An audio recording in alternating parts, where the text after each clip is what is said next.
અને હવે વાત કરીએ પોલીસના ઓપરેશન મિલાપ વિશે। ડાંગ પોલીસે ઓપરેશન મિલાપ અંતર્ગત 13 વર્ષથી ગુમ થયેલા એક યુવકને શોધી હેમખેમ પરિવાર સાથે મિલન કરાવડાવ્યું છે। ડાંગ પોલીસની આ કામગીરીને હવે નાયબ મુખ્યપ્રધાન હર્ષ સંઘવીએ બિરદાવી છે અને ઘટનાની નોંધ લેતા યુવકનું પરિવાર સાથે મિલન કરાવવા બદલ પોલીસને અભિનંદન પાઠવ્યા હતા। આ સાથે સંઘવીએ પોસ્ટમાં નોંધ્યું કે આ માત્ર પોલીસિંગ નથી પરંતુ સંવેદના છે। 13 વર્ષની ધીરજ અને આશાનો આ મિલાપ છે।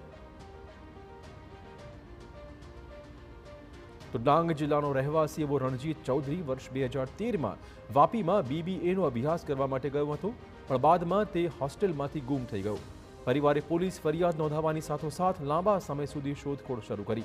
વર્ષો બાદ ડાંગ પોલીસે ઓપરેશન મિલાપ હેઠળ ગુમ થયેલા લોકોના કેસની જૂની ફાઇલ ફરી ખોલી અને ટેકનિકલ સર્વેલન્સ તેમજ હ્યુમન ઇન્ટેલિજન્સની મદદથી જાણવા મળ્યું કે આ ગુમ થયેલો રણજીત કચ્છના ગાંધીધામમાં છે। પોલીસે તાત્કાલિક ત્યાં પહોંચી રણજીતને શોધી કાઢ્યો અને પરિવાર સાથે મિલન કરાવ્યું। દીકરાના પુનઃમિલનથી પરિવારના લોકોએ પોલીસની કામગીરીને વખાણી હતી। ડાંગ પોલીસની ટીમનું સન્માન કર્યું। પોલીસ ગુનેગારોને પકડવાની સાથોસાથ વિખૂટા પડેલા પરિવારોને ભેગા કરી આપવાનું માનવતાનું ઉદાહરણ પણ પૂરું પાડે છે।